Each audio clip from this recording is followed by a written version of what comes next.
¿Lo tienen? Vamos a leer entonces. Efesios 1, del 20 al 22a. Dice lo siguiente.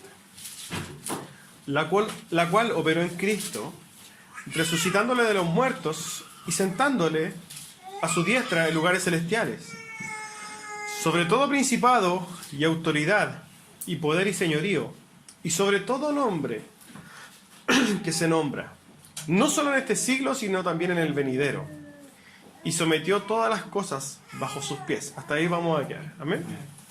Tome asiento. Este mensaje del día de hoy tiene por título la supereminente grandeza de su poder, como está en sus trípticos. La supereminente grandeza de su poder. Eminente quiere decir que sobresale o que destaca entre los demás, que es más alto, es más elevado, que descuella entre los demás, que aventaja, que sobresale, que es más grande. ¿Amén? Eso es lo que quiere decir eminente. Por eso cuando hablamos de eminencias, por ejemplo, aquí viene, no sé, Albert Einstein es una eminencia de la ciencia. ¿Por qué? Porque en el desarrollo de su materia él sobresale respecto de los demás, y es por eso que se usa esta palabra de eminencia.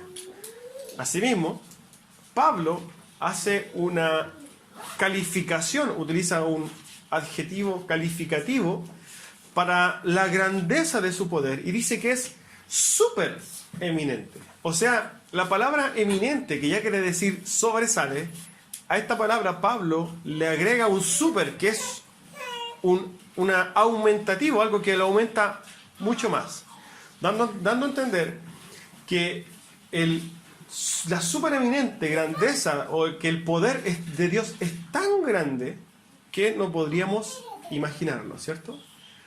Ahora, quiero que vaya conmigo, porque si usted se fija cuando parte el texto, parte diciendo, la cual operó. Y como nosotros estamos haciendo un desarrollo de una predicación expositiva, quiero ponerlo un poquito en contexto, si es que la semana pasada no vino o se perdió algo. La semana pasada hablábamos que Pablo estaba orando al Señor por los efesios, ¿cierto?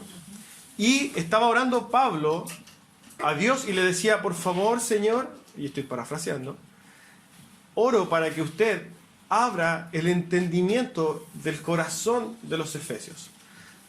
Abra los ojos de su entendimiento. Abra su corazón, ¿para qué? Para que ellos puedan ver tres cosas, ¿se acuerdan? Lo primero que oraba Pablo era para que ellos pudieran ver cuál era la herencia que nosotros teníamos, y en eso nos referíamos a la vida eterna y todas las promesas de Dios. En segundo lugar, Pablo oraba para que nosotros pudiéramos entender la grandeza o la significancia o cuánto importa tener esta herencia, que le tomáramos el peso. Y la tercera cosa que pedía Pablo es que nosotros como hijos de Dios pudiéramos ver la supereminente grandeza de su poder. Pablo está orando entonces para que el Señor abra nuestros sentidos, nuestro corazón. ¿Para qué? Para que nosotros podamos ver cuán grande es el poder de Dios. ¿Ya? Eso era lo que estábamos hablando la semana pasada. Y usted se fija cuando comenzamos el texto, dice, la cual operó en Cristo. ¿A qué se refiere? A la supereminente grandeza de Dios. Entonces Pablo lo que está diciendo es que esta supereminente grandeza de Dios es igual o es la que operó. ¿Cuándo? La cual operó en Cristo, resucitándolo de los muertos, sentándolo a su diestra en lugares celestiales, lo puso sobre todo principado, autoridad, sobre todo nombre, y sometió todas las cosas bajo sus pies. O sea, todo ese poder que el Señor utilizó para hacer todas estas grandes cosas es la misma fuerza, el mismo poder que usa o que da o que sostiene en nosotros nuestras vidas, y nos da de ese poder para que nosotros podamos caminar confiados. Amén.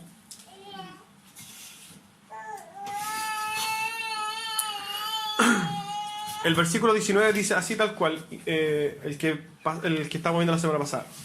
¿Y cuál es la supereminente grandeza de su poder para con nosotros los que creemos? O sea, lo que está diciendo es que Pablo quiere que nosotros veamos cuál es la grandeza de este poder para con nosotros. Amén. O sea, es un poder que opera en nosotros. Y es un poder tan grande que es el mismo poder que operó en Cristo cuando lo resucitó de los muertos, cuando lo sentó a su diestra, etcétera, etcétera. Amén. Podemos comprender entonces que Pablo se refiere a que este gran poder que Pablo está manifestando es un poder que se da en nosotros, o para con nosotros, en nuestro favor. Amén. Efesios 3:20 dice: y aquel que es poderoso para hacer todo mucho más abundante de lo que pedimos o entendemos, según el poder que obra en nosotros. Este poder que obra en nosotros no lo comprendemos, no lo entendemos, ni siquiera lo podemos ver. Y opera en nosotros sin que nos demos cuenta. Entonces, a modo de introducción de este tema, voy a dar algún ejemplo para que comprendamos qué es lo que Pablo está tratando de hacer en este pequeño texto. Nosotros vivimos una vida en el cristianismo en el cual no vemos el poder de Dios. Caminamos sin entender lo que pasa en los lugares celestiales donde nosotros no vemos las cosas. Nosotros vivimos en un plano horizontal donde vemos lo que alcanzan nuestros ojos. Por ejemplo, nosotros vemos nuestras propias deudas, nosotros vemos nuestros propios problemas, decimos que si no sé, si es que yo no hago esta cosa, no va a pasar lo otro, ¿cierto? Pero no podemos y ni siquiera nos imaginamos cuán grande es el poder en nuestras vidas. Ahora, para saber cuán grande es el poder de algo, yo tengo que compararlo con algo, ¿cierto? Por ejemplo, si yo personalmente tomo una varilla o un palo de escoba y le pego una patada, lo más probable es que lo rompa, ¿cierto? Ahora, uno podría decir, bueno, tú eres más fuerte que el palo de escoba. El palo de escoba, tú fuiste más fuerte porque lo rompiste, ¿cierto? Ahora, ¿qué pasa si es que yo pongo un fierro, una barra de fierro y le pego la misma patada? Yo voy a rebotar y yo no lo voy a poder romper. ¿Por qué? Porque yo puedo decir que soy más fuerte que el palo de escoba, pero soy menos fuerte que la barra de acero, ¿cierto? Ahora, si yo pongo esa misma barra de acero frente a una prensa hidráulica, lo va a doblar y va a hacer todo lo que quiera. ¿Por qué? Porque la prensa hidráulica es mucho más poderosa que la barra de acero. Entonces, ¿qué está haciendo Pablo al enumerar la serie de cosas que Dios hizo? Lo que hizo es básicamente poner una comparación de las cosas que nosotros podemos ver para que nosotros podamos imaginar el poder de Dios. ¿Se entiende esto? ¿Sí o no? Lo vuelvo a repetir. Entonces, es importante entender el poder de Dios en nuestras vidas. Y es importante que nosotros podamos comprender qué es lo que Dios ha derrotado para que nosotros podamos comprender cuán grande es el poder de Dios en nuestras vidas día a día. ¿Amén? En el versículo 19, entonces, Pablo está orando para que sepamos cuál es la extraordinaria grandeza de su poder para con nosotros. ¿Cierto? Conforme a la eficacia de la fuerza de su poder, en otras palabras, lo que está diciendo, miren, el Señor tiene tanto poder para con ustedes que este poder es como, y está haciendo una comparación, es como, lo primero que vemos en el versículo 20, es como el poder de Dios que obró cuando Cristo fue resucitado de los muertos. Entonces podríamos decir lo siguiente: el poder de Dios para con nosotros es como el gran poder que obró en Cristo cuando le resucitó de entre los muertos. Ahora, cuando nosotros comprendemos que Jesús resucitó, significa que Cristo venció la muerte, ¿cierto? Ahora, lo que nosotros tenemos que empezar a preguntarnos es, ¿la muerte tiene poder? La muerte tiene un tremendo poder. 1 Corintios 15, del 54 al 57 dice: y cuando esto corruptible se haya vestido de la incorrupción, o sea, este cuerpo, y esto mortal se haya vestido de inmortalidad, entonces se cumplirá la palabra que está escrita: sorbida es la muerte en victoria. ¿Dónde está, oh muerte, tu aguijón? ¿Dónde, oh sepulcro, tu victoria? Ya que el aguijón de la muerte es el pecado, y el poder del pecado, la ley. Mas gracias sean dadas a Dios, que nos da la victoria por medio de nuestro Señor Jesucristo. Miren lo que dice este texto, que nos da a entender un poquito el poder de la muerte. Dice que el aguijón de la muerte es el pecado. Imaginemos que el pecado es una persona que tiene una espada. Podríamos decir que la espada de la muerte es el pecado. Entonces, esta muerte va por el mundo con su espada, y cada vez que un humano peca, lo atraviesa, lo mata. Ese es el poder de la muerte. Ahora, mi pregunta es: ¿quién de nosotros no ha pecado? Automáticamente nosotros hemos todos pecado y hemos sido todos atravesados por la espada de la muerte. Dice que el poder de esta espada está radicada en la ley. Cuando nosotros transgredimos la ley, pecamos, y por ende somos atravesados por la espada de la muerte. Entonces, la muerte tiene mucho poder en nosotros. ¿Por qué? Porque nosotros no podemos controlar el pecado. Amén. Entonces, como nosotros no podemos controlar el pecado en sí mismo es más fuerte que nosotros, y la muerte es mucho más fuerte que nosotros. Es más poderosa. La muerte es algo contra lo cual nosotros no podemos dar batalla. Estamos totalmente perdidos. Pero mira lo que dice el Señor: sorbida es la muerte en victoria. Dice que Cristo derrotó a la muerte, y eso lo plasmó, lo dio una demostración pública al tercer día después de morir, cuando Él resucita. Entonces, cuando Cristo resucita, dice: bueno, ¿saben qué, hermanos? Yo ya vencí a la muerte. Esa muerte que tenía más poder que todos ustedes, no se preocupen, yo ya la vencí. Y ese poder que utilizó el Señor para resucitar a Jesucristo es el mismo poder que obra en nosotros, y que obrará al momento de que nosotros muramos, ¿cierto? Pero vamos a ser resucitados. Ese poder, entonces, Pablo, la primera comparación que hace es decir: ¿saben qué? Yo quiero que ustedes se les abra el entendimiento para que ustedes vean el poder de Dios, la seguridad que les tiene que dar Dios. ¿Por qué? Porque Dios es tan poderoso que, por ejemplo, resucitó al Señor de la muerte, ya la venció. Y así como Cristo la venció, en ustedes también la va a vencer. Amén.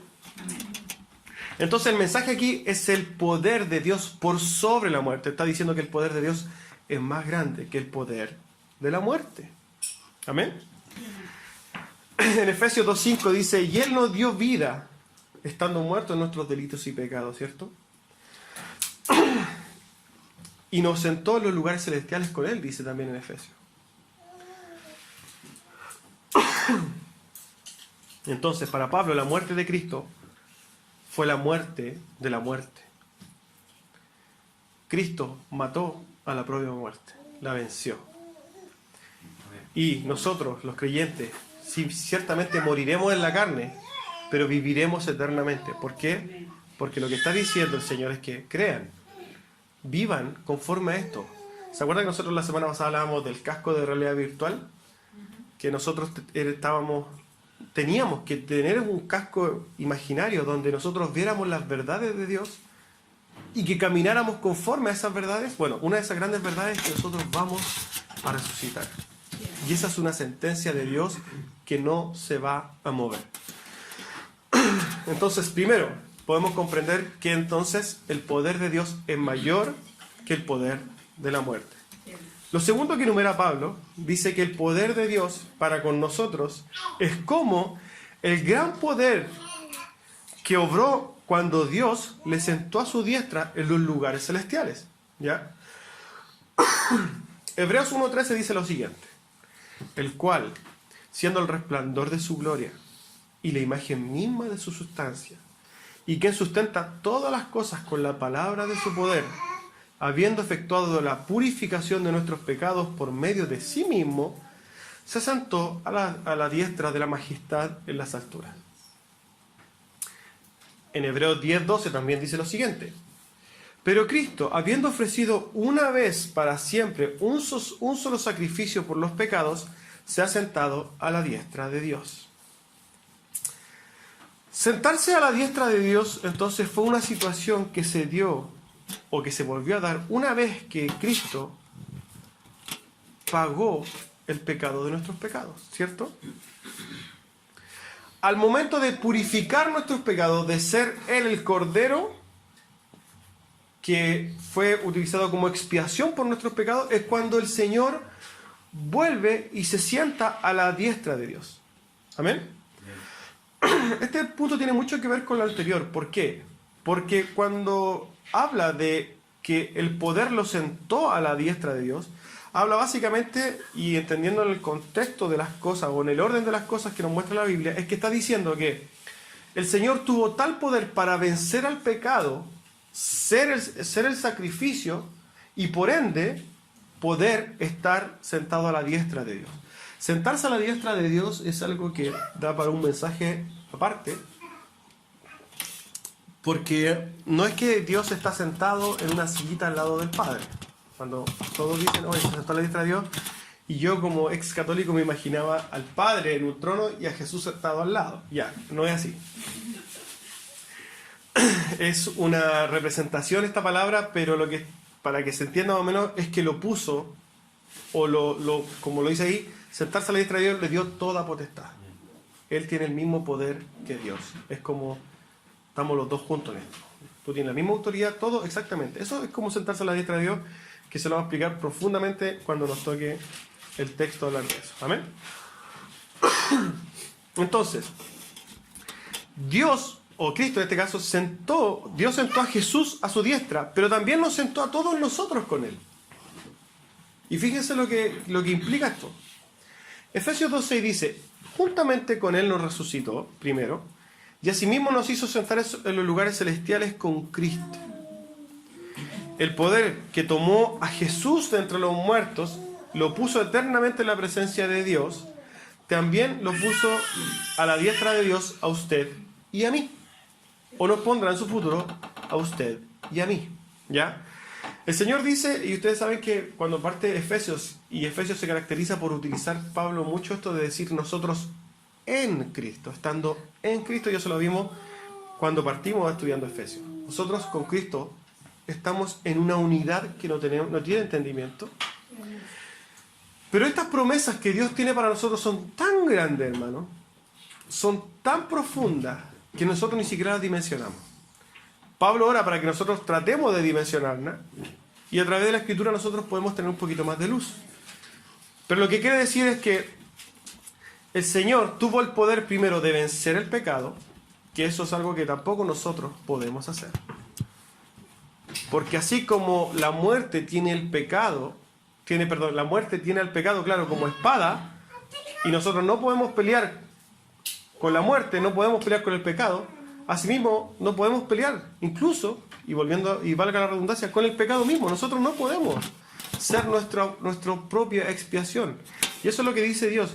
Dios tuvo tal poder para vencer al pecado y ser el sacrificio, ser el único capaz de ser la expiación por nuestros delitos, por nuestras rebeliones, y por ende Dios, a través de esto, pudo sentarse a la diestra de Dios. Hagamos la contraparte. Si Dios no hubiera tenido el poder para vencer al pecado, si hubiera sido uno como usted y como yo, que somos incapaces de vencer el pecado, si Cristo hubiera sido como nosotros, nadie se hubiera sentado a la diestra de Dios. Pero Cristo es más grande. Y ese poder de Cristo claramente está en Dios. Amén. Fíjese que el tercer punto que utiliza, dice, y el tercer punto de comparación, dice, el poder de Dios para con nosotros es como el gran poder que Dios ejerció cuando exaltó a Cristo muy por encima de todo principado, autoridad, poder, dominio y de todo nombre que se nombre. No solo en este siglo, sino también en el venidero. Entonces, primero tenemos que entender que aquí se está refiriendo a las entidades demoníacas. Dios puso a Jesús por encima de todos los poderes demoníacos, sobre todas las entidades celestiales, no demoníacas también, espirituales. Dios puso a Cristo como una persona en la misma altura, con el mismo poder que Él. En Efesios 6:12 dice lo siguiente: porque no tenemos lucha contra carne ni sangre, sino contra todo principado, contra potestades, contra los gobernantes de las tinieblas en este siglo, como huestes espirituales de maldad en las regiones celestiales. Y en el Colosenses 2:15 dice lo siguiente: habiendo despojado a los poderes y autoridades, hizo de ellos un espectáculo público, triunfando sobre ellos por medio de él. Por tanto, cuando Jesús resucitó de entre los muertos, fue exaltado sobre todas las huestes del infierno. Ellos son un enemigo que también fue derrotado por Dios. Cuando Cristo muere en la cruz, dice la palabra, que hizo un espectáculo público de esta derrota sobre las huestes celestiales. Y nosotros tenemos que volver a preguntarnos, ¿las huestes celestiales tienen poder? Sí, tienen poder. Y tienen mucho poder. Nosotros comprendemos a través de los atributos de Dios que Dios es soberano, ¿cierto? Y que delega el poder. Él da poder a todas las cosas. Nos da poder para nosotros a respirar, le da poder a las olas para que ellos tengan fuerza para hacer un tsunami, pero también les da el poder a las huestes celestiales. Este poder que las huestes celestiales tienen es dado por Dios, pero es un poder que es más grande que nosotros. Es más grande que nuestras fuerzas. Nosotros no somos poderosos como ellos, pero ¿cómo podemos vencerlas? A través de Dios. Y dice el Señor, o sea, dice Pablo, lo que está diciendo ahí, que el poder que opera para con nosotros en nuestras vidas es más grande, o es tan grande como ese poder que ya derrotó a las huestes celestiales en la cruz, también asimismo es para con nosotros. Nosotros podríamos, por ejemplo, dar un ejemplo de esto diciendo, miren, nosotros, las huestes celestiales, no nos pueden tocar. Las huestes celestiales no tienen poder sobre nosotros. ¿Por qué? Porque sobre nosotros está el poder de Dios. Ese poder de Dios, que es súper eminentemente grande, está protegiéndonos y nosotros no lo vemos. Nosotros no vemos lo que pasa en los lugares celestiales. Alguien muchas veces tratan de hacer estas imágenes donde ven a ángeles peleando con demonios, ¿cierto? Y como que uno va caminando y no se da cuenta de nada.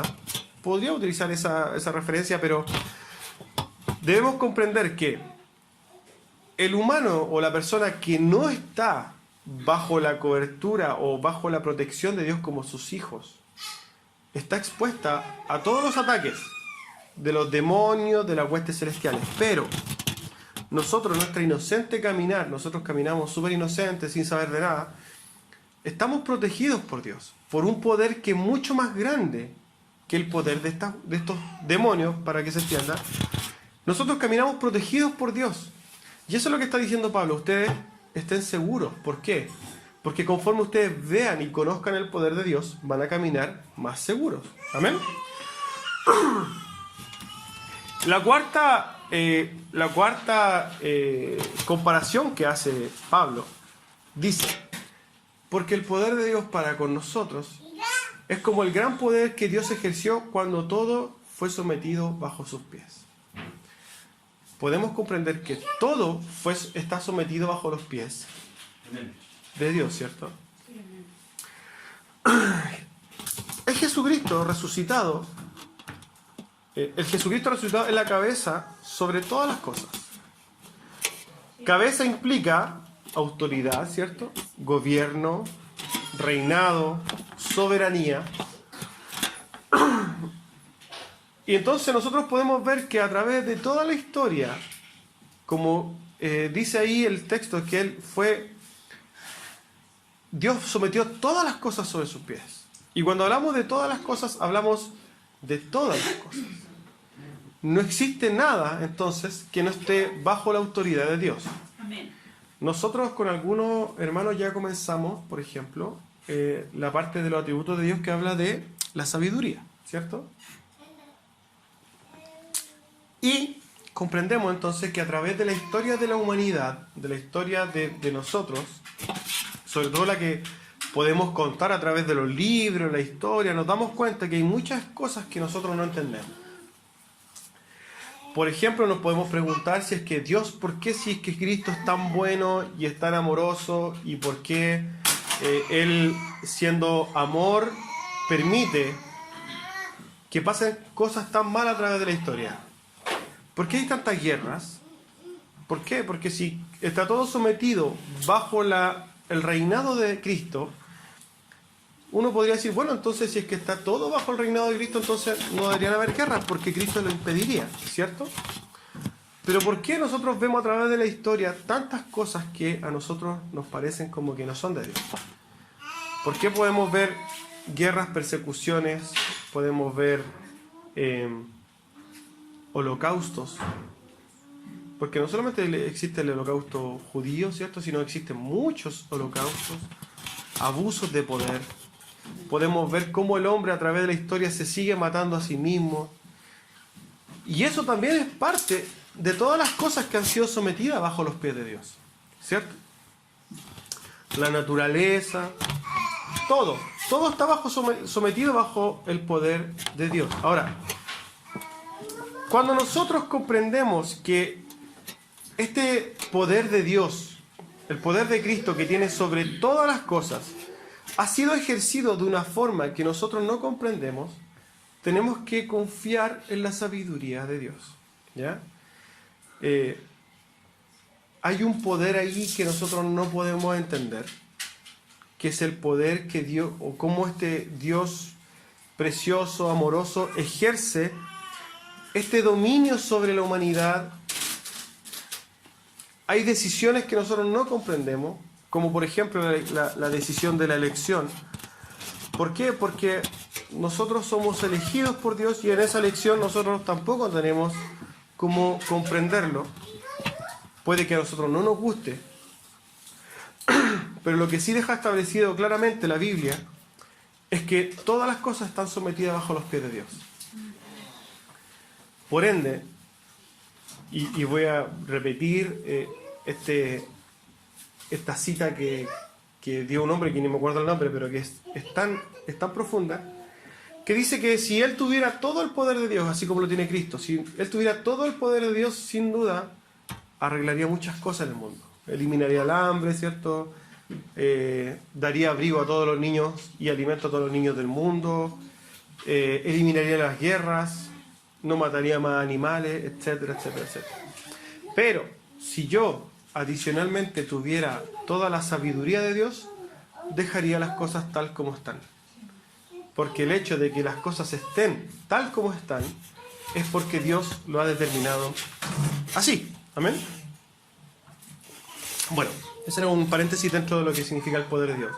Cuando el poder de Dios ejerció esto de someter todas las cosas bajo los pies de Cristo, bueno, ese es el mismo poder que usa, y es una comparación de Pablo, no mía, es el mismo poder que funciona en nosotros día a día. ¿Ya?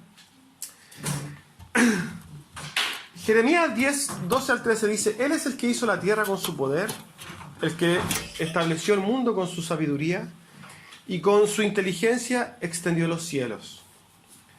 Cuando Él emite su voz, hay estruendo de aguas en los cielos. Él hace subir las nubes desde los extremos de la tierra. Él hace relámpagos para la lluvia y saca los vientos de sus depósitos. Eso es Jeremías 10, 12 al 13. Volviendo entonces un poco a la semana pasada, entender que Pablo está orando por nuestro entendimiento y para que nuestros corazones, ¿cierto?, sean iluminados, para que podamos ver la herencia, el poder de su herencia, y por sobre todo, y se expande un poco, en que podamos nosotros comprender el poder de Dios. Sin duda, cada uno de nosotros cuando caminamos, no comprendemos ciertas cosas de Dios. Yo no comprendo por qué tengo tantas deudas, pero sé que Dios lo ha permitido así, pero también sé que todo mi futuro está en el poder de Dios. El poder de Dios para nosotros debería generar tal seguridad, hermanos amados, tal entendimiento de las cosas, que nosotros deberíamos vivir despreocupados, desestresados. ¿Por qué? Porque el mundo nos llama a nosotros a todos a vivir estresados, estar preocupados. Y es por eso que hoy día estamos en el auge de las enfermedades psicológicas, etc. ¿Por qué? Porque existe tal presión por sobre nosotros. Existe día a día como que nos están guiando a ser inseguros. La inseguridad es una enfermedad de moda hoy día. ¿Cierto? Pero Dios, ¿qué hace? Dios nos dice, bueno, y en este caso Pablo, la semana pasada hablamos, Pablo ora al Señor para que nosotros entendamos muchas cosas y que nosotros caminemos con este casco de realidad virtual donde podemos ver el poder de Dios y donde nosotros podemos caminar confiados. ¿En qué? En que Pablo nos está diciendo, ¿saben qué? Caminen confiados, porque el poder que Dios ha puesto en favor de ustedes es tan grande, hermano, que debería hacerlos vivir tranquilamente. Hagamos un pequeño análisis de esto. Miren, el poder de Dios que resucitó a Cristo fue el poder de Dios que hizo, por ejemplo, que nosotros fuéramos elegidos, fuéramos salvados y fuéramos a ser resucitados. Ese poder que Dios tiene para con nosotros y estas promesas que Dios ha hecho, nada ni nadie las va a sacar. O sea, cuando Dios dice, ustedes resucitarán juntamente con Cristo, créanme que no hay nada ni nadie que vaya a interponerse en esa promesa de Dios. Nosotros debemos estar confiados en que Dios en su soberanía es todopoderoso y debemos vivir confiados entonces que nosotros resucitaremos. Si nosotros entendemos que vamos a resucitar para vida eterna, deberíamos vivir entonces más despegados un poquito de este mundo. Deberíamos vivir más tranquilos, más confiados en Dios. No tan atentos a las cosas que me pasan o no me pasan. Las cosas van a pasar igual. Confiados en que nosotros vamos a morir, pero después vida eterna con Dios. Sentado a la diestra de Dios. En una comunión, coparticipación con Dios que nosotros hoy día ni siquiera podemos comprender. Donde el poder de Dios que puso sobre Cristo y puso todo bajo sus pies, va a ser un poder que nosotros, como parte de Cristo, quizás nosotros vamos a tener parte, quizás no sabemos. Pero lo que sí vamos a tener total seguridad en Cristo. Vamos a vivir sin problemas, sin llantos, como dice su palabra, sin dolor, sin tristeza. Vamos a vivir una vida eterna de gozo y felicidad, plenos, llenos en el Señor. Y créanme que esa promesa que le hizo Dios, no hay nada ni nadie que vaya a interponer. Por eso es que nosotros debemos vivir confiados. Cuando hablamos, por ejemplo, del tema de las huestes celestiales, nosotros tenemos que comprender ciertas cosas de que este poder para con nosotros, ¿cierto? Este es todo poder a favor nuestro, también tiene que ver con el librarnos de los ataques demoníacos. Pero el hecho de que nosotros seamos librados de los ataques demoníacos no significa que nosotros no tenemos que orar por ellos. Amén. ¿Cierto? En el Padre Nuestro el Señor dice, líbranos del mal, líbranos del maligno. Si bien nosotros entonces comprendemos que el poder todopoderoso de Dios nos libra de las huestes celestiales, no significa que nosotros no debemos orar. Es como lo que pasa con las obras. Si nosotros no somos salvos por obras, no significa que no tenemos que tener buenas obras, ¿cierto? Asimismo con la oración. Al respecto, John Piper dice lo siguiente: mientras no sepas que la vida es una guerra, no podrás saber la razón de la oración. Entonces, contextualizando esto, o resumiendo esto, nosotros somos librados de los ataques demoníacos, están todas las cosas sometidas a Cristo, pero Cristo en su soberanía también puede decir, tócalo, como a Job. ¿cierto? Los que hemos estudiado, o los que ya hicieron la sesión de la soberanía, yo creo que entienden esto. El Señor puede decirle a una entidad demoníaca, tócalo. Pero nuestra batalla o nuestra forma de defendernos está en la Biblia. Resistid al diablo y esto huirá de vosotros. Resistir en oración, en búsqueda de Dios, clamando a Dios, no haciendo guerras espirituales con Dios, no, orando a Dios, porque Él es el que tiene todo el poder. Amén. Ahora, ¿cómo nos atañe? O sea, ¿qué significa para nosotros? ¿Cómo lo hacemos? Es práctico para nosotros. La verdad que el poder comprender la grandeza de Dios, y quiero darle la vuelta y la vuelta y la vuelta a este tema de tener un casco de realidad virtual, porque básicamente el contexto de los pasajes anteriores y del domingo anterior y de este, es de que nosotros podamos caminar con una cosmovisión, con un entendimiento de lo que es Dios, con un entendimiento de las cosas, de las promesas, de la obra de Dios, que deberían condicionar mi vida, que yo debería vivir confiado en Él, que yo ya no debería vivir asustado, sino que con paz. Yo no debería vivir estresado, sino tranquilo. Yo no debería vivir con miedo, sino en seguridad. Entonces, si nosotros lo llevamos a la práctica, este entendimiento del todo poder de Dios a nuestras vidas debería entonces formar nuestro caminar. Deberíamos nosotros caminar entendiendo esto. Y vamos a ver algunas situaciones que nosotros vivimos en forma diaria, quizás, algunos más, otros menos, pero que nosotros deberíamos avanzar a tener una visión bíblica de nuestro caminar cristiano, de nuestro caminar en santidad y de nuestro caminar en la vida, ¿ya? Entonces podemos caminar y descansar en el poder de Dios. Entonces, el que Dios abra los ojos de nuestro corazón para que podamos ver esta supereminente grandeza de Dios, del poder de Dios, debe aliviarnos, debe darnos descanso en momentos, por ejemplo, de debilidad, ¿ya? Por ejemplo, muchas veces nosotros tenemos miedo. Y en Isaías 41:10 dice lo siguiente: no temas, porque yo estoy contigo. No desmayes, porque yo soy tu Dios, que te esfuerzo. Siempre te ayudaré, siempre te sustentaré. Y te sustentaré con la diestra de mi justicia. Entonces, por ejemplo, si nosotros estamos pasando una situación de miedo, y yo creo que una de las cosas más preciosas que ha hecho Dios es dejarnos su palabra. ¿Para qué? Para que conforme a su palabra nosotros podamos comprender quién es Dios y vivir confiado. Cuando usted tenga miedo, acuérdese de lo que dice la palabra en Isaías. No temas, no tengas miedo, porque el Señor está contigo. Este poder que no tiene comparación, que es hipereminentemente grande.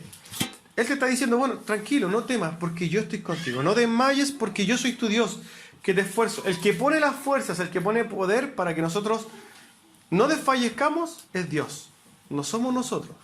Somos llamados a descansar en el esfuerzo de Dios, no en el nuestro, en el poder de Dios. Y ese poder es supereminentemente grande, no tiene comparación. Y Él te dice, siempre te ayudaré, siempre tendrá el Señor su mano para con nosotros, de ayuda, siempre nos sustentará Dios. No está en nosotros, vivamos tranquilos, sin miedo. Oswald Chambers dice lo siguiente: la remarcable cosa acerca de Dios es cuando le temes a Dios, no temes a nada más. Y cuando no le temes a Dios, le temes a todo lo demás. Dice la palabra que el principio de la sabiduría es el temor de Dios, ¿cierto? Cuando nosotros tememos a Dios, sabemos quién es, y hablando del temor de Dios, es entender cuál es su grandeza, cuál es su poder. Cuando nosotros entendemos quién es este Dios, ya no le tenemos que tener miedo a nada más. Deberíamos vivir totalmente sin miedo. Amén. Por ejemplo, el mismo Isaías, cuando nosotros estamos en una situación donde no tenemos fuerza, donde ya estamos cansados, estamos terriblemente agotados, dice: pero los que esperan en Jehová tendrán nuevas fuerzas, levantarán alas como las águilas, correrán y no se cansarán, caminarán y no se fatigarán. El Señor también en su palabra nos dice que Él pone nuestro renuevo, nos llena de su fortaleza. Yo no sé si usted ha tenido esta posibilidad maravillosa de llegar un momento a las rodillas, pero totalmente destruido, sin fuerzas, sin encontrar, digamos, razón de nada, sino que solamente entendiendo que no vales nada, pero al momento después de pararte, tú te sientes como Superman. Bueno, eso es lo que hace el Señor.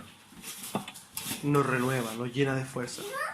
Cuando nosotros estamos desmotivados o desmoralizados, el Salmo 73 dice: mi carne y mi corazón desfallecen, pero la roca de mi corazón y mi porción es Dios para siempre.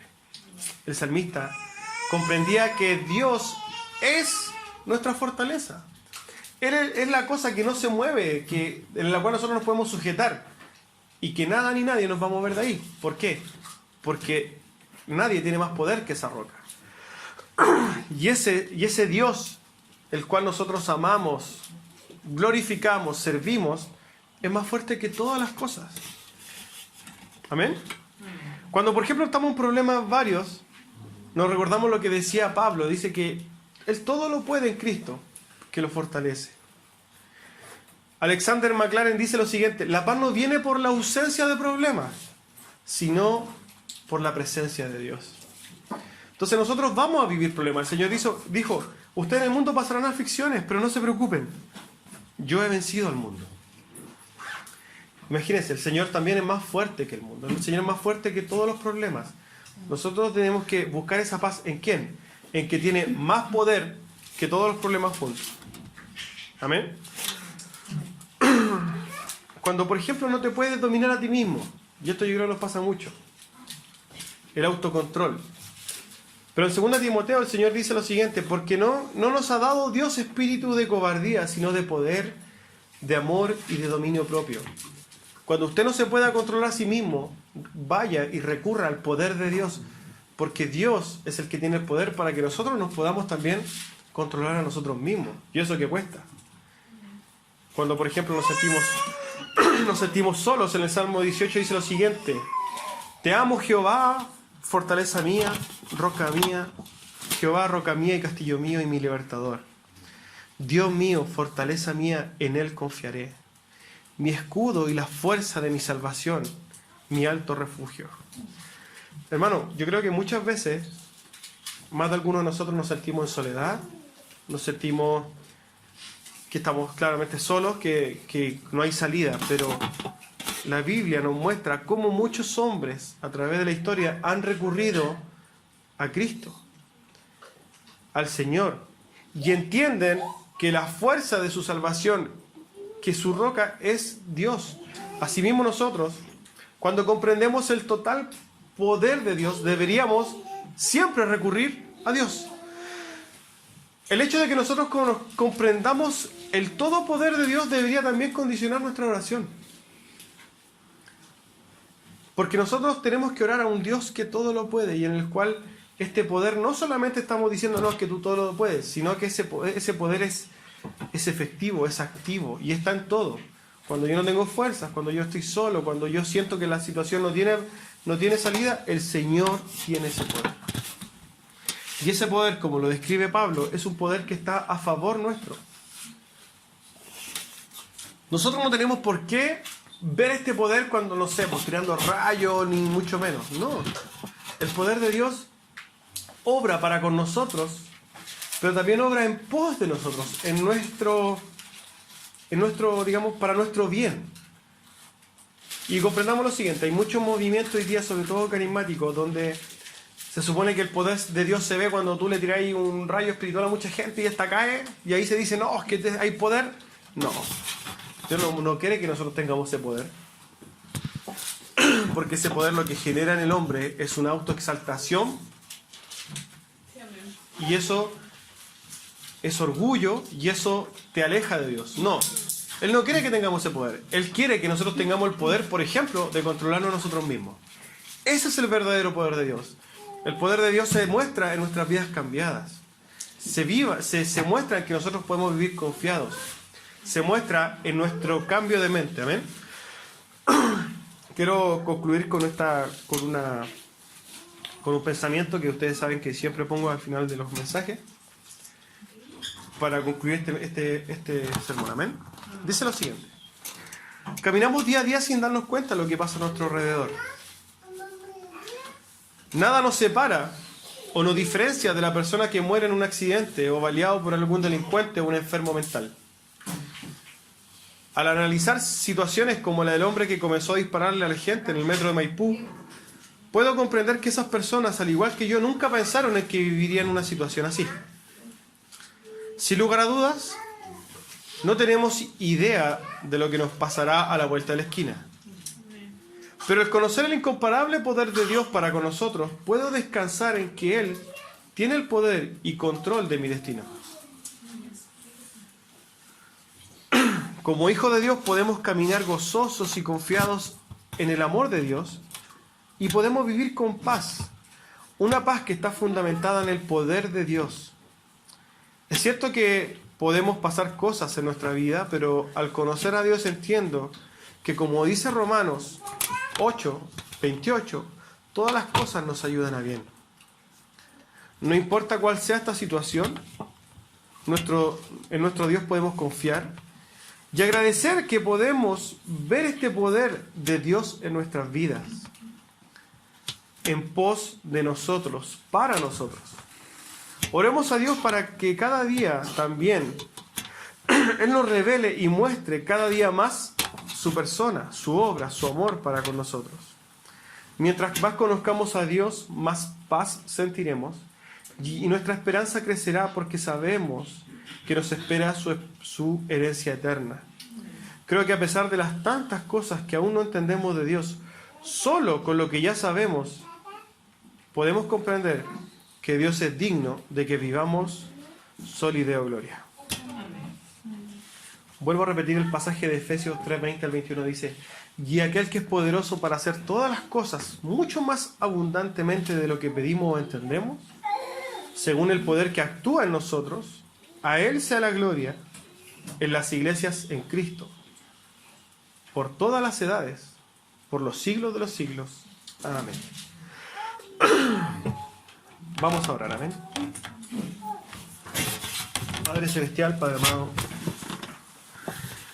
damos gracias, Señor, porque sabemos que este poder, este supereminente poder, este inmenso poder, Señor, que usted tiene y obra, Señor, para con nosotros la forma invisible, Señor, que no entendemos.